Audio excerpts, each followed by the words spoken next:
Hello students. आज का मेरा लेक्चर उन बच्चों के लिए है जिनको 2022 में सीबीएसई क्लास 12 का एग्जाम देना है। आज हम लोग जो सैंपल क्वेश्चंस पेपर हैं क्लास 12 के, उनका सॉल्यूशन करेंगे। जो सीबीएसई के द्वारा सैंपल पेपर निकाला गया है क्लास 12 का टर्म 2 के लिए, सेशन 21 टू 22 मैथमेटिक्स, जिसका कोड आपको पता है ऑलरेडी कि कोड उसका 41 है। टर्म 2 का जो एग्जाम है, आज उसके क्वेश्चंस का सॉल्यूशन हम लोग करेंगे 3 पार्ट में। जैसा कि आपको पता होगा कि सेक्शन ए, सेक्शन बी और सेक्शन सी 3 पार्ट में हमारा क्वेश्चंस आएगा। हम लोग एक एक करके तीनों ही पार्ट के सारे ही क्वेश्चंस को सॉल्व करेंगे। उन क्वेश्चन से रिलेटेड कॉन्सेप्ट भी मैं आपको यहीं पे इसके साथ ही मैं आपको डिस्कस कर दूंगा। जहां भी मुझे लगेगा कि कुछ कॉन्सेप्ट भी बताना चाहिए, वहां पर मैं आप लोगों के साथ कॉन्सेप्ट का भी डिस्कशन करूंगा। तो वीडियो में बने रहिए और ध्यान से आप अपने सारे ही कॉन्सेप्ट्स को समझिए। एक बार आपको ज्यादा फायदा जरूर होगा। मैं सारे क्वेश्चंस को एक एक करके आपको कॉन्सेप्ट के साथ में सॉल्व करता हूं। तो स्टार्ट कर रहे हैं हम लोग अपने पहले क्वेश्चन से। देखिए, ये सेक्शन ए का फर्स्ट क्वेश्चन आपको दिया हुआ है। क्वेश्चंस में इंटीग्रेशन का क्वेश्चन है। ये आपसे कहा जा रहा है integration of log x upon 1 plus log x का होल रेज 2 और dx, इसको आपको इंटीग्रेट करना है। इसका इंटीग्रेशन बहुत सिंपल है। जो बच्चे अगर अच्छे से क्लास किए होंगे, अच्छे से पढ़े हुए होंगे, लेकिन हम लोग चलिए इसको फिर से करते हैं। इस क्वेश्चंस को हम लोग करने के लिए सब्स्टिट्यूशन मेथड का यूज करते हैं। इंटीग्रेशन में आपने देखा होगा कि स्टार्टिंग में पहले तो आप integration as a reverse process of differentiation पढ़े होंगे, जिसमें बहुत सारे बेसिक क्वेश्चंस को करते हैं हम लोग। बाद में जब हम लोग आगे आते हैं कि मेथड ऑफ इंटीग्रेशन में, तो मेथड ऑफ इंटीग्रेशन में सबसे पहले जो हम लोग सीखते हैं वो कॉन्सेप्ट हमारा यही होता है, इंटीग्रेशन बाय सब्स्टिट्यूशन।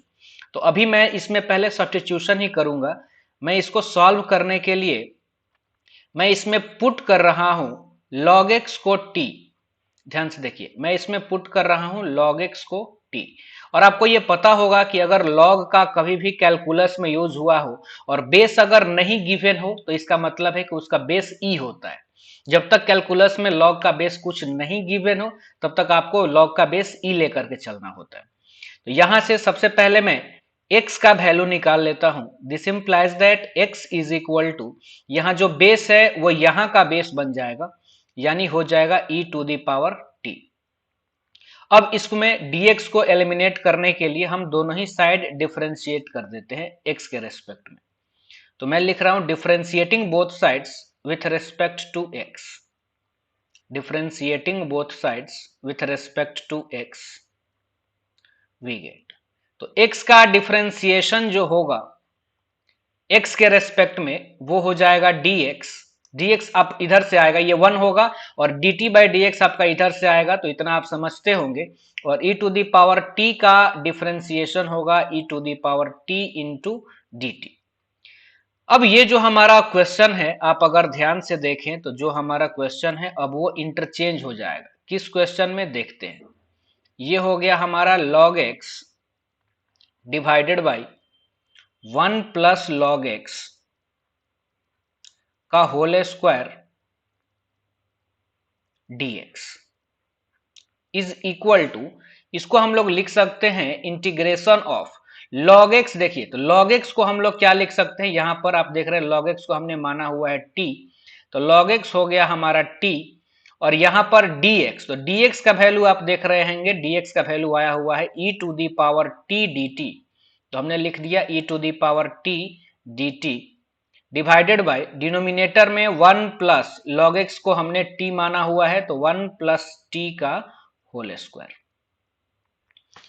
अब हम लोग इसको सॉल्व करते हैं। इसको सॉल्व करने के लिए आपको बाई पार्ट्स यूज करना पड़ेगा। मैं क्या कर रहा हूं, ध्यान से आप देखिए। पहले मैं e to the power t को पहले लिख रहा हूं, जो यहां ऊपर में था, और इस t में हमने क्या किया कि 1 ऐड किया और 1 हमने सबट्रैक्ट किया, तो कोई फर्क नहीं पड़ा न्यूमरेटर में।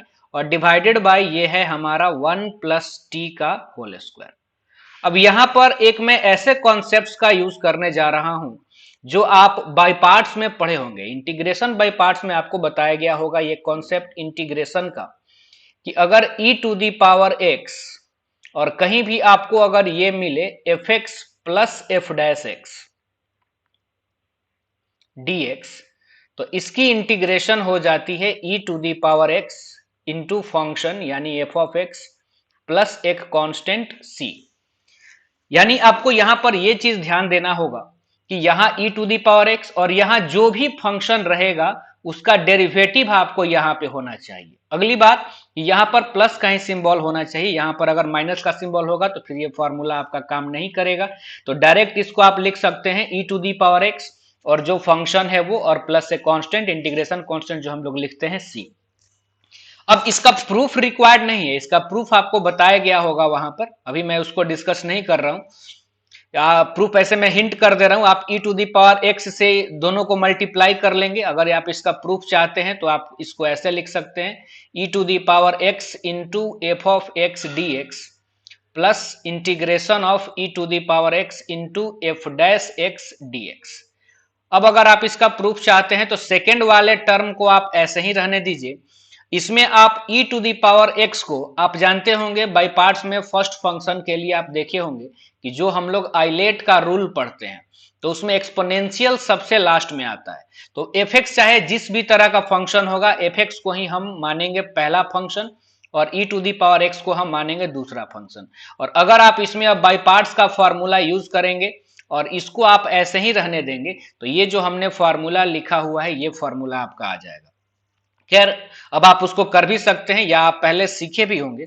हम लोग आते हैं अपने इस क्वेश्चंस की तरफ बढ़ते हैं। इसको हम लोग और क्या लिख सकते हैं, तो लिख सकते हैं e to the power t, और मैं देखिए सेपरेट कर रहा हूं 1 प्लस टी, ये 1 प्लस टी डिवाइडेड बाई ये मैं लिख रहा हूं 1 प्लस टी का होल स्क्वायर, और माइनस ये है हमारा 1 बाई 1 प्लस टी का होल स्क्वायर,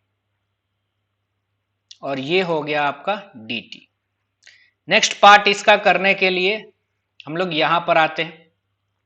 ये है आपका integration of e to the power t into में, यहां देखिए 1 प्लस टी से एक 1 प्लस टी को हम काट सकते हैं तो बचेगा 1 बाई 1 प्लस टी, और यहां माइनस है तो इसको मैं ऐसे लिख सकता हूं, यहां मैं प्लस कर दे रहा हूं और माइनस को मैंने 1 के साथ ऊपर कर दिया, माइनस 1 बाई 1 प्लस टी का होल स्क्वायर।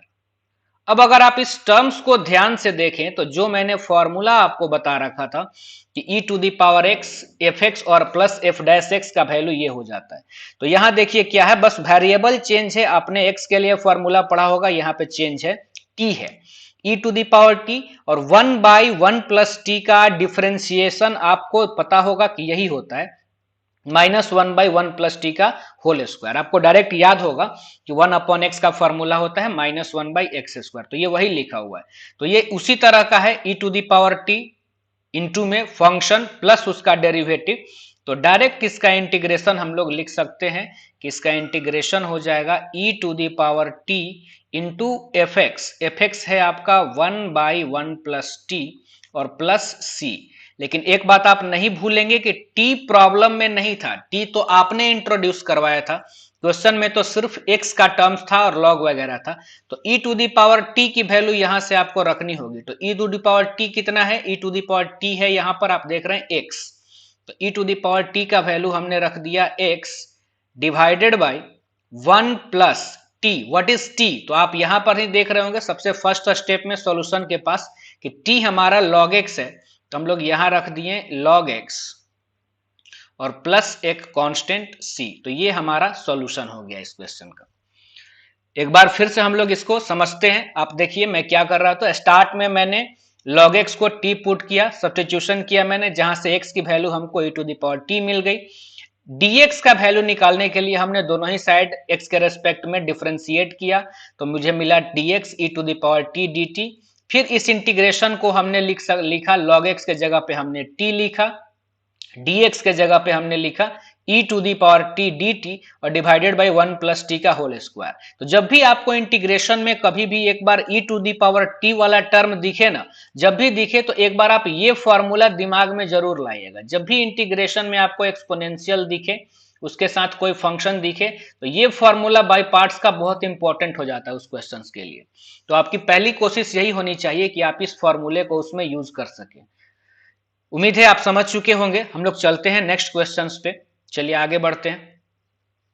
तो देखिए इसी में पहला ही क्वेश्चंस में और में करके ये प्रॉब्लम आपसे पूछा गया था। ये भी इंटीग्रेशन का ही है। आप या तो पहला वाला बनाइए जो हम लोग ऑलरेडी डिस्कस कर चुके, या फिर इसको बनाना था। तो ये भी प्रॉब्लम काफी आसान है, इसमें भी कोई वैसा नहीं है कि आप इसको नहीं कर सकते। पहले तो जैसे मान लीजिए हम लोग इसको मान लेते हैं, let I is equal to integration of sine 2x divided by under root 9 minus cos to the power 4x dx। अब ये भी सब्स्टिट्यूशन से ही बनेगा। इंटीग्रेशन के मैक्सिमम क्वेश्चंस जो होते हैं ना, सब्स्टिट्यूशन करना ही पड़ता है आपको। चलिए तो हम लोग इसमें पुट क्या करेंगे, तो यहां cos to the power 4x है, मैं यहां पर पुट करूंगा cos स्क्वायर x को मैं मान लेता हूं t। ध्यान से देखिए आप, तो अगर हम लोग डिफ्रेंशिएट करेंगे तो cos स्क्वायर x का डिफ्रेंशिएशन पहले पावर का करेंगे हम लोग 2 cos x, और फिर cos x का माइनस साइन x। तो मैं यहां पे बाहर में माइनस ले लेता हूं, और यहां हो गया साइन x, और फिर dx is equal to dt। अब ये आपका हो जाएगा माइनस में 2 sine x into cos x, formula हो जाएगा मल्टीपल्स ऑफ एंगल से 11 से साइन 2x का, और dx is equal to dt। अब अगर आप ध्यान में से देखें तो ये जो आपका i था ना, इसका न्यूमिरेटर था sin 2x dx, तो यहां से sin 2x dx का हम लोग वैल्यू निकाल लिया जाए। तो sin 2x dx का वैल्यू हमारा आ गया माइनस ऑफ dt। अब हम लोग क्या करते हैं कि नेक्स्ट इसी को हम लोग सब्स्टिट्यूट कर देते हैं इसमें। तो अब ये हमारा i कन्वर्ट हो जाएगा। देखिए किस तरह से हो जाएगा, और i इज इक्वल टू हम लोग ये वैल्यू को अगर रखेंगे तो ये वैल्यू हो जाएगा आपका माइनस, तो माइनस dt साइन 2x, और dx को हम लोग क्या लिख सकते हैं dt। तो मैंने लिखा dt divided by root under 9 को हम लोग लिख सकते हैं 3 का होल स्क्वायर, और minus cos to the power 4x, तो cos स्क्वायर x है t, तो cos to the power 4x हो जाएगा t स्क्वायर। अब ये आपको एक फॉर्मूला बताया गया होगा 11th में, आपने बहुत ही सिंपल सा फॉर्मूला है ये। इस फॉर्मूले में आपको साइन इनवर्स वाला फॉर्मूला है ये। तो ये फॉर्मूला मैं पहले एक बार आपके लिए लिख देता हूं कि फॉर्मूला जो होता है ये होता है integration of dx upon root under a square minus x square. तो इसका फॉर्मूला होता है sine inverse x by a और प्लस एक कांस्टेंट, इंटीग्रल कांस्टेंट c। ठीक है ना। तो बिल्कुल सेम फॉर्मूले से हम लोग यहां पर आते हैं और इस क्वेश्चन को करते हैं। तो अब हमारा इसमें हम लोग क्या लिख सकते हैं, तो माइनस को मैं बाहर ले लेता हूं, तो ये हम लोग लिख सकते हैं minus d t upon root under 3 का स्क्वायर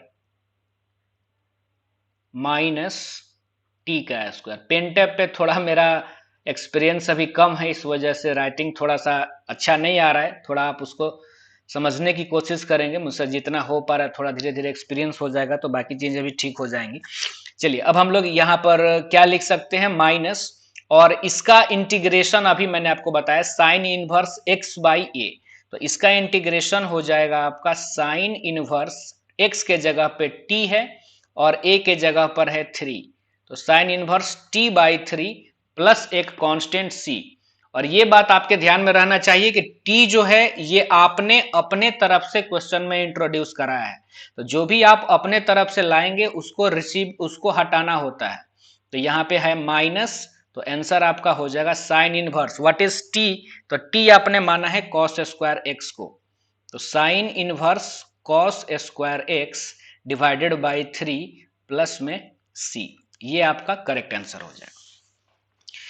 तो पहले वाले क्वेश्चन के कंपैरिजन में ये थोड़ा आसान था। पहले वाले क्वेश्चंस में हमको सब्स्टिट्यूशन भी करना था और साथ में बाई पार्ट्स भी लगाना था। डायरेक्ट हम बाई पार्ट्स भी लगा सकते थे।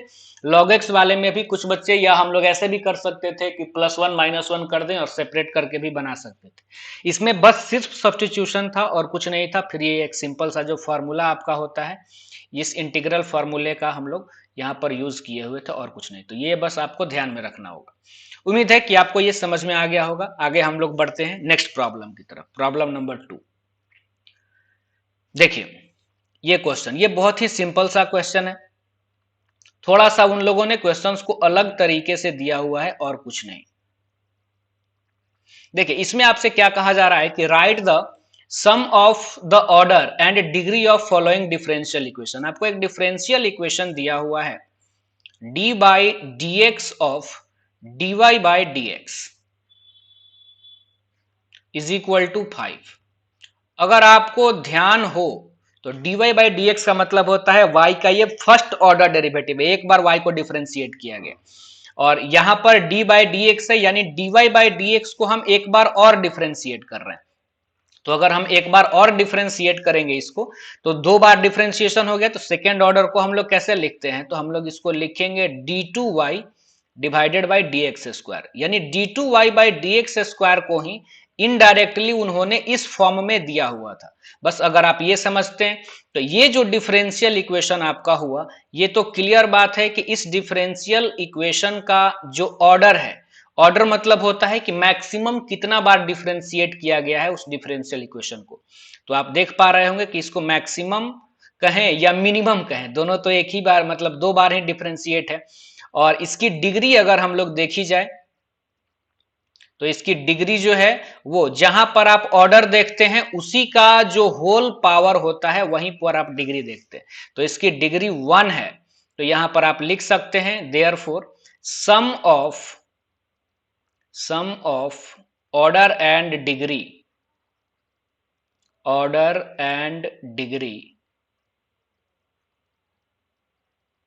Of differential equation is equal to, बहुत ही सिंपल सा प्रॉब्लम था, ऑर्डर 2 है और डिग्री 1 है, तो इसका सम आ गया हमारा 3। अच्छे से आप देख लीजिए इसको, मेरे हिसाब से कोई दिक्कत आपको नहीं होनी चाहिए इसमें। और अब हम लोग इसमें आगे बढ़ते हैं, क्वेश्चन नंबर 3 की तरफ हम लोग बढ़ते हैं। चलिए, नेक्स्ट प्रॉब्लम है हमारा,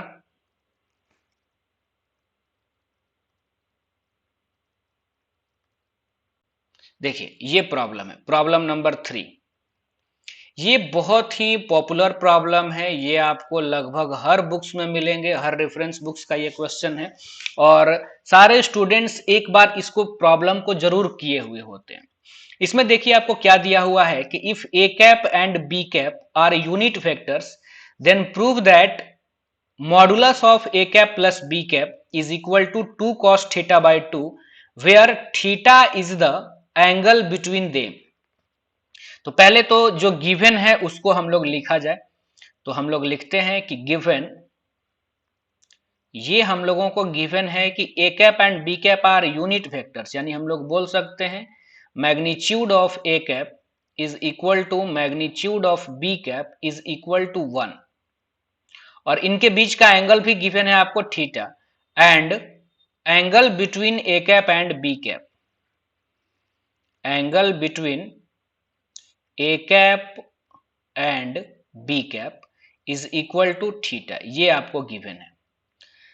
अब देखिए आपको ये प्रूफ करना है कि मैग्नीट्यूड, तो आप मेरी एक बात आप ध्यान में रख सकते हैं हमेशा के लिए कि जब भी आपको किसी वेक्टर में मॉडुलस की बात हो ना, तो आप इसको जरा सा समझिए ध्यान से।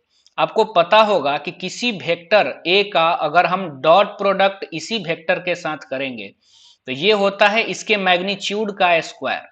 यानी मैग्नीट्यूड कहां से आता है, तो अगर किसी वेक्टर का हम उसी वेक्टर के साथ डॉट प्रोडक्ट करेंगे तो फिर उसके मैग्नीट्यूड का वो स्क्वायर हो जाता है।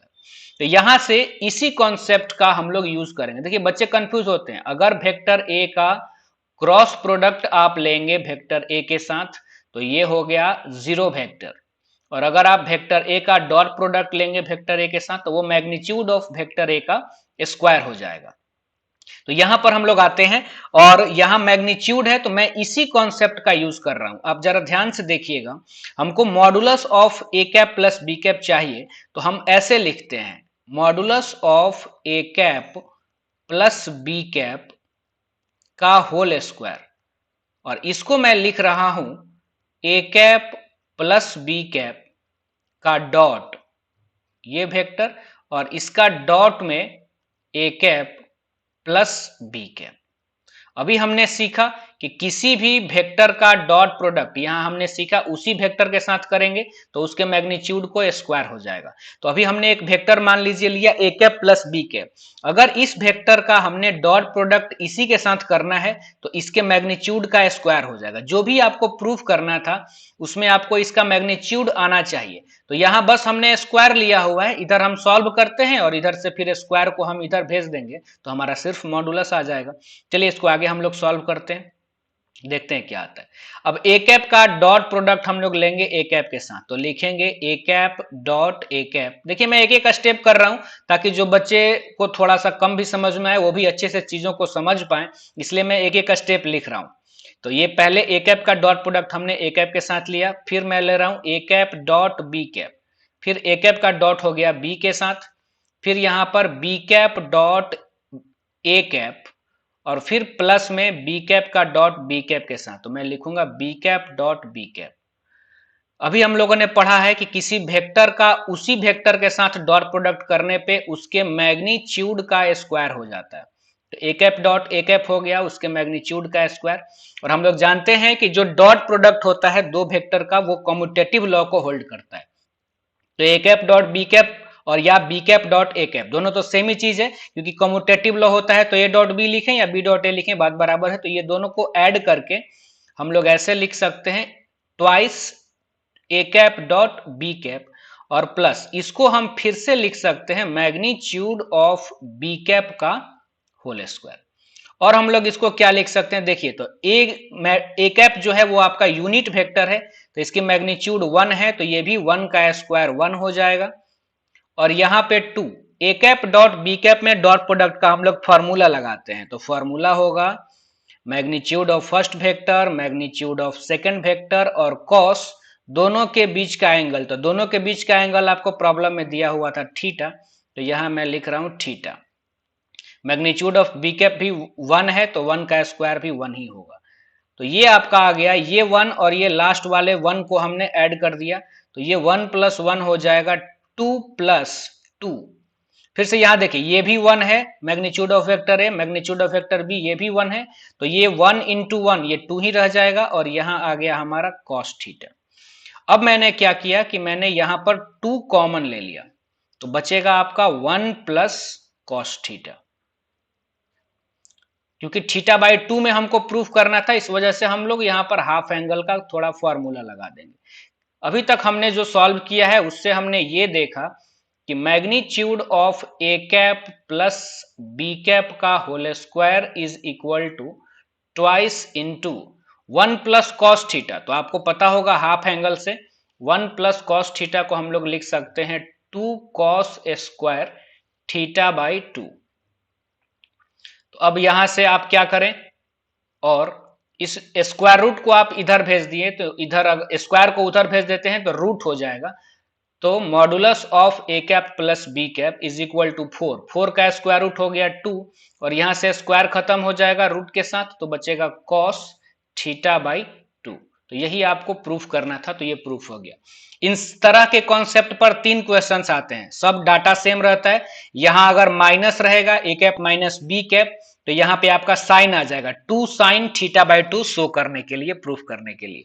और फिर टेन थीटा बाई 2 आता है, तो टेन थीटा बाई 2 में इधर magnitude of A cap minus b cap ऊपर और divided by a cap plus B cap, यानी कॉस और साइन वाले रिजल्ट को अगर हम लोग डिवाइड कर देंगे तो यही क्वेश्चन फिर आपका टेन में भी आ जाता है। उम्मीद है आपको यह भी प्रॉब्लम समझ में आया होगा, एक एक बात छोटा छोटा बात मैंने बता दिया है ताकि किन्हीं को कंफ्यूजन ना हो। आगे हम लोग बढ़ते हैं नेक्स्ट प्रॉब्लम की तरफ। चलिए नेक्स्ट प्रॉब्लम है आपका 3D से, और बहुत ही सिंपल सा प्रॉब्लम है। अगर आपने 3D को थोड़ा भी अच्छे से समझा होगा तो इस क्वेश्चंस को आप बिल्कुल आसानी से कर सकते हैं, बिल्कुल इजी वे में कर सकते हैं। आपसे पूछा जा रहा है कि इस लाइन का डायरेक्शन कोसाइन क्या है। तो आपको लाइन का जो फॉर्मेट है, लाइन का इक्वेशन मैं एक बार लिख रहा हूं। तो लाइन का इक्वेशन देखिए ये होता है कार्टेशियन फॉर्म में, हम लोग जो लिखते हैं लाइन को, स्टैंडर्ड फॉर्म तो यही है x minus x one by y one equals to y minus y one by b, y one नहीं sorry, x minus x one by a equal to y minus y one by b equals to z minus z one by c. Cartesian form हमने लिखा है क्योंकि Cartesian form में ही आपका questions दिया हुआ है। अब आपको याद होगा कि इस 3D में इस लाइन के इक्वेशन में अगर एक्स वाई और जेड का कोफिशियंट 1 हो, इस बात को ही ध्यान देना होता है कि अगर एक्स वाई और जेड का कोफिशियंट न्यूमिरेटर में 1 हो तो ये लाइन जिस पॉइंट से पास कर रही है उस पॉइंट का कोऑर्डिनेट यहां वाला होता है। अगर माइनस है तो हम लोग प्लस में लिखते हैं, अगर वहां प्लस होता तो हम लोग माइनस में लिखते हैं। यानी ये लाइन जिस पॉइंट से पास कर रही है वो पॉइंट ये है, और इस लाइन का डायरेक्शन रेशियो जो होता है वो डिनोमिनेटर वाली वैल्यूज होती है, यानी इसका डायरेक्शन रेशियो है ए बी और सी।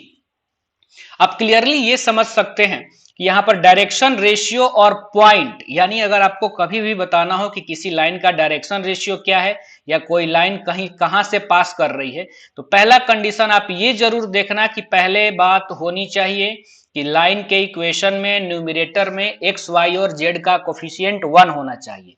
जब तक लाइन के इक्वेशन में एक्स वाई जेड का कोफिशियंट 1 नहीं होगा तब तक आप ये नहीं बता सकते हैं कि लाइन का डायरेक्शन रेशियो क्या है या डायरेक्शन कोसाइन क्या है या डायरेक्शन या लाइन कहां से पास कर रही है। अब डायरेक्शन रेशियो से आप डायरेक्शन कोसाइन निकाल सकते हैं। डायरेक्शन कोसाइन को पता होगा आपको कि एल एम एन से डिनोट करते हैं, जहां पर l is equal to formula हो जाता है a by root under a square plus B square plus C square. Similarly m is equal to हो जाता है b by root under a square plus B square plus C square, और n is equal to c by, यही होता है। इस problem पे हम लोग आते हैं, तो ये हमारा प्रॉब्लम है। वी हैव, हम लोग लिखते हैं क्या गिवन है, वी हैव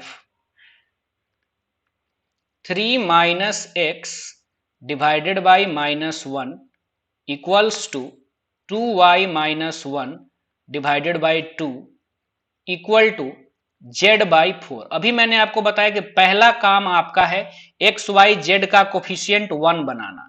जब तक आप वो काम नहीं करेंगे आप ना ये बता सकते हैं कि लाइन कहां से पास कर रही है, ना ही आप लाइन का डायरेक्शन रेशियो, और ना ही आप लाइन का डायरेक्शन कोसाइन। तो ऊपर से हम माइनस कॉमन लेते हैं, तो माइनस कॉमन लेंगे तो एक्स का कोफिशियंट हो जाएगा पॉजिटिव जो मुझे चाहिए था, और ये -1 हो जाएगा। यहां पर आपको 1 करने के लिए 2 कॉमन लेना होगा, तो अगर आप 2 कॉमन लेंगे तो बचेगा y माइनस 1 बाई 2 अपॉन 2 और is equals to z upon 4। यहां पर आप देखिए तो हम इस माइनस को काट सकते हैं, यहां पर हम इस 2 को काट सकते हैं, और अब हम लोग लिख सकते हैं x minus 3 is divided by 1 is equal to y minus 1 by 2 divided by 1 और equal to, यहां कटेगा तो 1 आ गया, z by 4। अब ये लाइन अपने स्टैंडर्ड फॉर्म में तो हो गई, लेकिन अभी जो डिनोमिनेटर में है ये वैल्यूज लाइन का डायरेक्शन रेशियो है, ये डायरेक्शन रेशियो है, और आपसे डायरेक्शन कोसाइन प्रॉब्लम में पूछा जा रहा है, तो डायरेक्शन रेशियो ही निकाल के नहीं छोड़ देना है, नहीं तो फिर मार्क्स कम हो जाएंगे। यहां ए का वैल्यू आपका है 1, बी का भी वैल्यू है 1 और सी की वैल्यू है आपकी 4। तो दिस इंप्लाइज दैट आप यहीं पर निकाल लीजिए root under a square plus B square plus C square की वैल्यू, तो वो हो जाएगी आपकी रूट अंडर 1 की स्क्वायर 1, 1 की स्क्वायर 1, 4 की स्क्वायर 16, यानी रूट अंडर 18, और रूट अंडर 18 को हम लोग लिख सकते हैं 3 रूट 2। आगे मैं इधर थोड़ा इरेज कर लेता हूं ताकि इसी पेज पर हमारा हो जाए।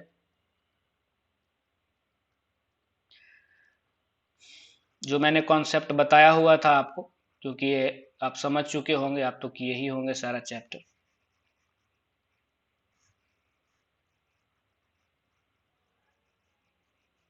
ये बस ध्यान में रखना है कि एक्स वाई और जेड का कोफिशियंट आप जब तक 1 नहीं बनाएंगे तब तक आप ना ही ये बता सकते हैं कि लाइन कहां से पास कर रही है, ना ही लाइन का डायरेक्शन रेशियो, और ना ही लाइन का direction cosine.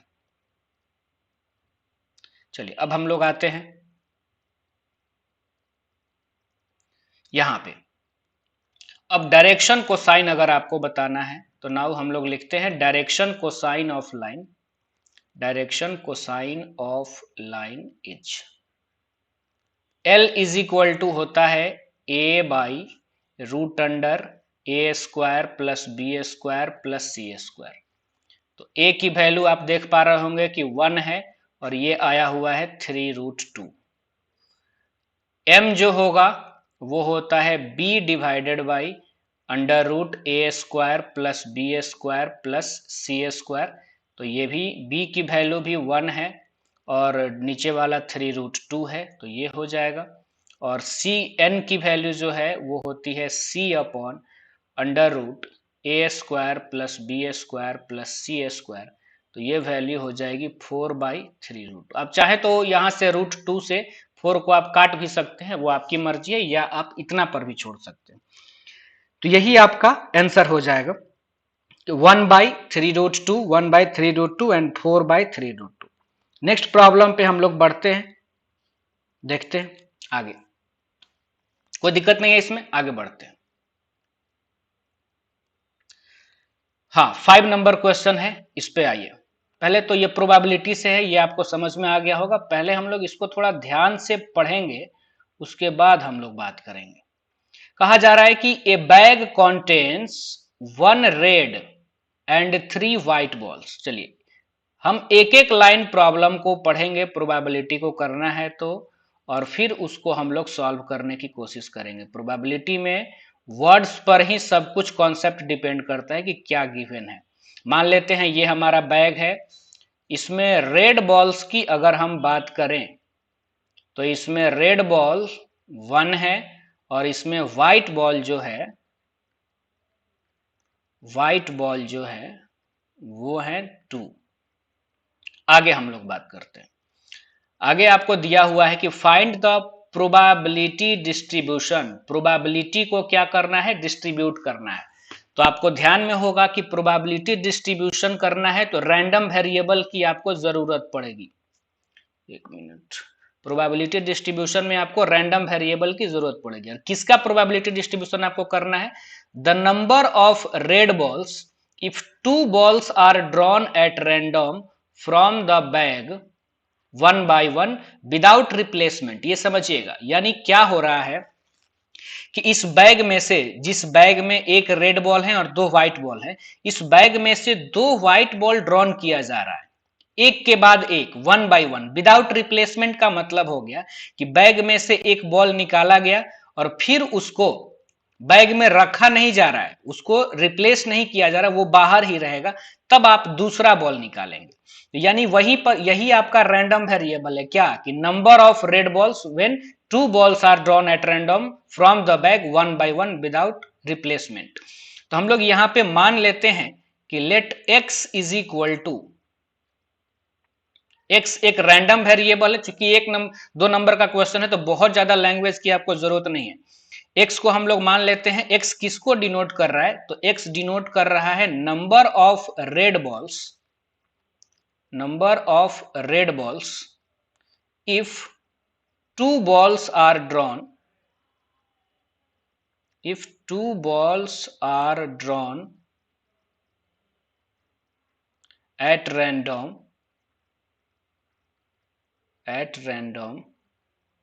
from the bag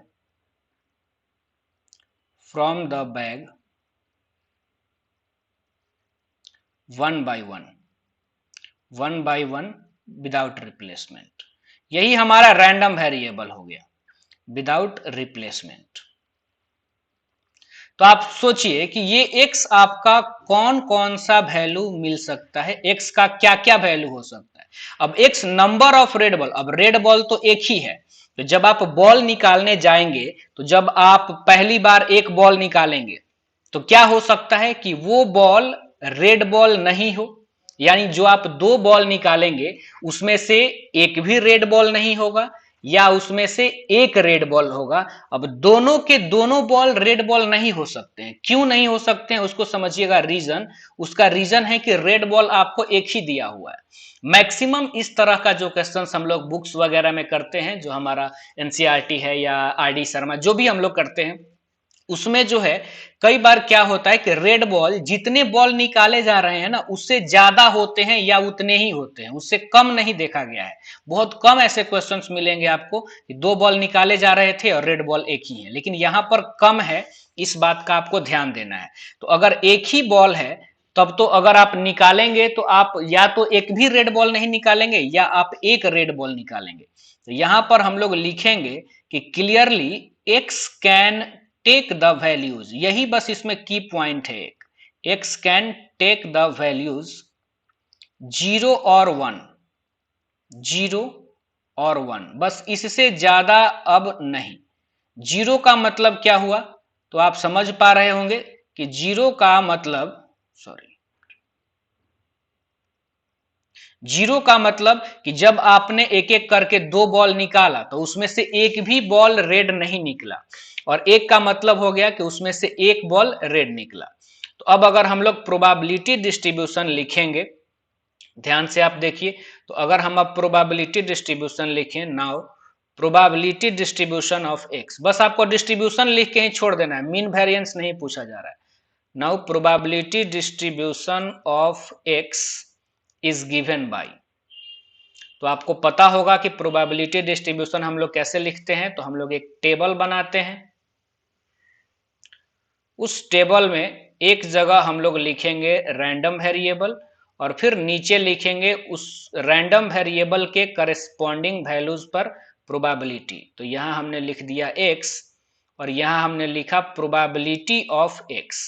तो x आपका दो ही वैल्यू गेन कर रही है कि अगर आप 2 बॉल निकालेंगे तो उसमें से एक भी बॉल रेड बॉल ना निकले, या दूसरा कि एक बॉल रेड बॉल निकले। अब 0 पर प्रोबेबिलिटी आपको निकालनी होगी, तो यहीं पर हम लोग 0 पे प्रोबेबिलिटी निकाल लेते हैं। Now probability of x is equal to 0, तो आपने सोचिए कि x इज इक्वल टू 0 का क्या मीनिंग हुआ कि आप बैग में से एक एक करके 2 बॉल तो निकाल रहे हैं, लेकिन उनमें से एक भी बॉल रेड बॉल नहीं है, यानी पहला बॉल जब आप निकालें तो वो व्हाइट निकला। तो बताइए इस बैग में से जिसमें 2 व्हाइट बॉल एक रेड बॉल है, पहला बॉल हम निकाले व्हाइट निकलेगा, उसकी प्रोबेबिलिटी हो जाएगी 2/3। अब निकालने तो 2 है तो इनटू, अब दूसरा बॉल हम लोग निकालेंगे, दूसरा भी रेड नहीं निकालना चाहिए क्योंकि रेड बॉल आप 0 ले रहे हैं, लेकिन एक बात इसमें और था कि रिप्लेस नहीं किया जा रहा है। तो जब आपने पहला बॉल व्हाइट निकाल लिया तो अब व्हाइट बॉल भी एक ही बचा और रेड बॉल एक बचा, तो उन दो में से एक व्हाइट ही बॉल निकलेगा, इसकी प्रोबेबिलिटी हो जाएगी 1/2। तो यहां पर आप 2 को कैंसिल कर सकते हैं, यानी ए 0 रेड बॉल निकलेगा, इसकी प्रोबेबिलिटी हो जाएगी 1/3। ठीक है ना। आगे हम लोग चलते हैं, आगे इसके बाद हम लोग बढ़ते हैं और देखते हैं कि इसके बाद क्या होता है। एक बैग कंटेंट्स, अच्छा एक हम लोग तो मिस्टेक कर रहे हैं, मिस्टेक हम लोगों ने ये किया कि यहां पर 3 रेड बॉल्स था और हम लोग 2 ही रेड बॉल लिए हुए हैं। 1 मिनट, बस मैं इनको थोड़ा सा सुधार कर लूं, बस थोड़ा सा 1 मिनट आप रुके, मैं यहां से इरेजर ले लूं। देखिए इसको हम काट लेते हैं, और मुझे यहां पर काटना पड़ेगा क्योंकि प्रोबेबिलिटी हमारा फिर चेंज हो जाएगा वैल्यू। बाकी सब तो हमारा ठीक है, चलिए कोई बात नहीं। अब हम लोग यहां पर लेते हैं, तो व्हाइट बॉल हमारा कितना है, 3 था। तो अब आइए यहां पर, जब 0 पर हम लोग लेंगे प्रोबेबिलिटी, तो पहला बॉल आपका व्हाइट निकलेगा, इसकी प्रोबेबिलिटी हो जाएगी आपकी 3/4। एंड जब एक व्हाइट बॉल निकल गया तो व्हाइट बॉल अब 2 बचा, टोटल रेड बॉल 1 हो गया, तो टोटल बॉल 3 हो गए। तो इसके बाद फिर से व्हाइट निकलेगा, उसकी प्रोबेबिलिटी हो जाएगी 2/3, तो ये आपका आ जाएगा 1/2। ये 3 कैंसिल, और फिर यहां हम लोग 2 से 4 काट सकते हैं, तो ये कैंसिल, तो 1/2। फिर अब हम लोग निकालते हैं probability of x is equal to 1। इसका मतलब क्या हुआ कि आपने एक एक करके 2 बॉल निकालना है, लेकिन उन 2 बॉल में से एक बॉल होना चाहिए व्हाइट। तो क्या हो सकता है कि पहला बॉल व्हाइट हो जाए या दूसरा बॉल व्हाइट हो जाए। तो पहला बॉल व्हाइट होगा, इसकी प्रोबेबिलिटी होगी 1/4, एंड अब दूसरा बॉल तो व्हाइट होगा ही नहीं, क्योंकि व्हाइट बॉल तो एक ही है। तो दूसरा बॉल सॉरी रेड होगा ही नहीं, क्योंकि रेड बॉल तो एक ही है। तो दूसरा बॉल जब आप निकालेंगे तो व्हाइट 3 बचा हुआ है, या कोई व्हाइट ही निकलेगा, तो 3/3। या पहला बॉल जब आप निकालें तो व्हाइट निकल जाए, यानी कि 3/4, और दूसरा जब आप निकालेंगे तो रेड निकल जाए, तो 1/3 हो जाएगा ये। ठीक है ना। तो ये कितना आपका आ जाएगा, यहां पर देखिए एलसीएम 12, ऊपर में 6 और नीचे 12, तो ये भी आ जाएगा 1/2। तो दोनों का वैल्यू हमने प्रोबेबिलिटी डिस्ट्रीब्यूशन में रखने के लिए रैंडम वेरिएबल के दोनों ही वैल्यूज पर हमने इंडिविजुअल प्रोबेबिलिटी निकाल लिया।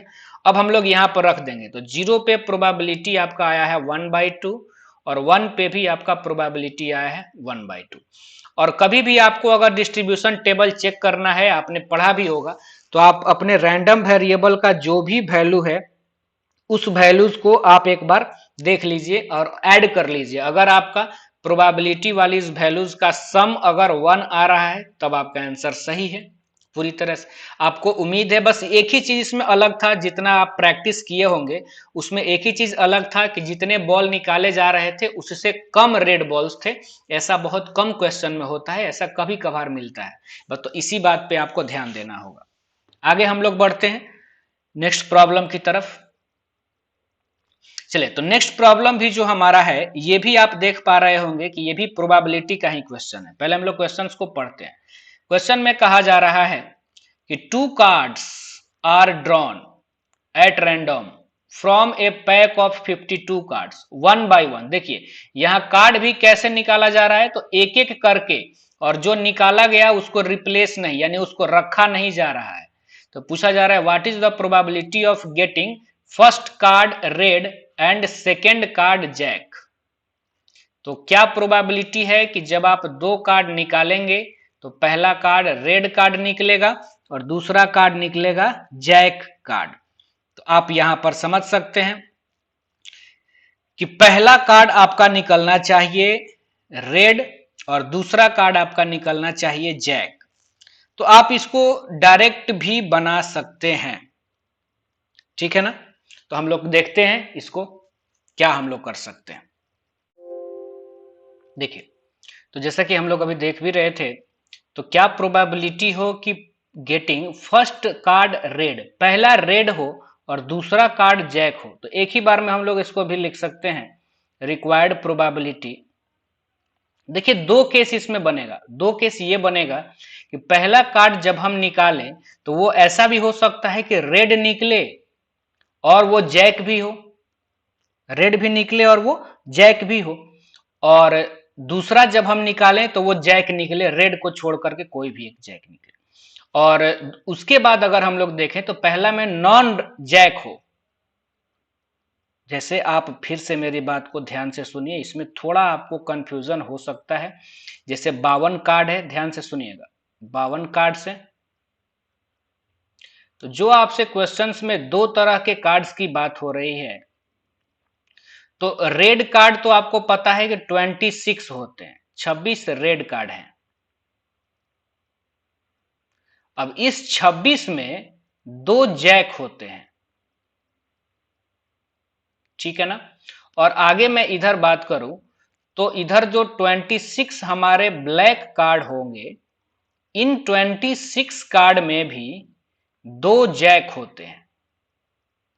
तो आपसे क्या कहा जा रहा है, तो आपसे यह पूछा जा रहा है कि फर्स्ट कार्ड इज रेड।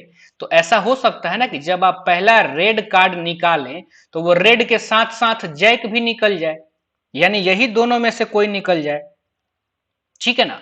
और दूसरा हो सकता है कि जब आप रेड कार्ड निकालें तो वो जैक ना निकले, बाकी बचे हुए किन्हीं में से निकल जाए, दोबारा जब आप निकालें तो जैक निकाले।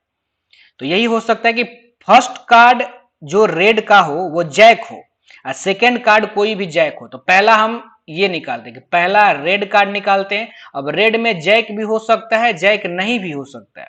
तो पहला हमने कंडीशन लिया कि वो जैक है, तो जैक तो रेड में 2 ही है, तो 2/52। तो आपने रेड कार्ड निकाला है, यह अलग बात है कि वो जैक भी निकल गया। एंड अब दूसरा आपको क्या निकालना है, तो दूसरा आपको निकालना है जैक। तो एक बार में तो आप यहां से एक कार्ड निकाल लिए, तो एक जैक तो अभी यहां भी बचा हुआ है और 2 जैक आपका यहां है, तो टोटल 3 जैक अभी आपके बचे बचे हुए हैं।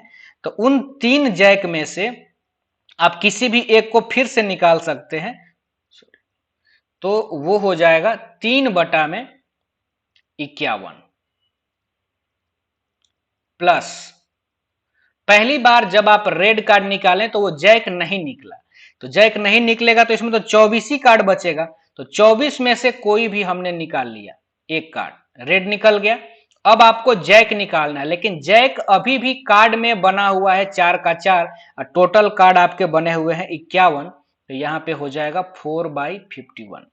ध्यान से आप मेरी बात फिर से सुनिए, मैं क्या बोल रहा हूं कि यहां पर आपको क्वेश्चन एक बार और मैं आपको पढ़ के समझाता हूं, क्योंकि थोड़ा सा आपको इसमें ध्यान लगाने की जरूरत है कि 2 cards are drawn at random from pack of 52 cards 1 by 1 without replace नहीं किया जा रहा है। तो 52 कार्ड है, आपको पहले रेड कार्ड निकालना है और फिर जैक निकालना है दूसरा। तो जब आप रेड कार्ड निकालेंगे तो ये रेड कार्ड में भी तो भाई साहब 2 जैक ऑलरेडी है ना, तो जब आप रेड निकालेंगे तो जैक भी निकल सकता है या जैक नहीं भी निकल सकता है। तो पहला केस हमने वही लिया है कि जब पहला बार में हमने रेड कार्ड निकाला तो वो जैक ही निकल जाए, तो रेड में तो 2 जैक है तो 2/52। अब दूसरे कार्ड पे कंडीशन था कि जैक ही निकलना चाहिए, तो अब जब आपने एक कार्ड निकाल लिया तो टोटल कार्ड 51 बचे, 51 में 2 जैक ब्लैक वाले और एक कार्ड जैक का भी बचा हुआ है, तो ये भी जैक निकलेगा उसका 3/51।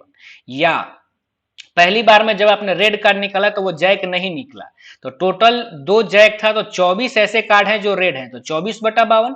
अब दूसरा आपको निकालना है जैक, तो जैक तो अभी भी 4 का 4 है, तो ये 4/52। आप इसको सॉल्व कर सकते हैं तो आपका इजिली आंसर आ जाएगा।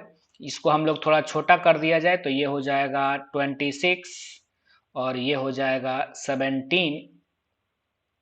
सिमिलरली इधर से भी आप कर सकते हैं, आप इसको सॉल्व तो आप कर ही सकते हैं। 13 जो भी आए वो आपका रिक्वायर्ड आंसर हो जाएगा।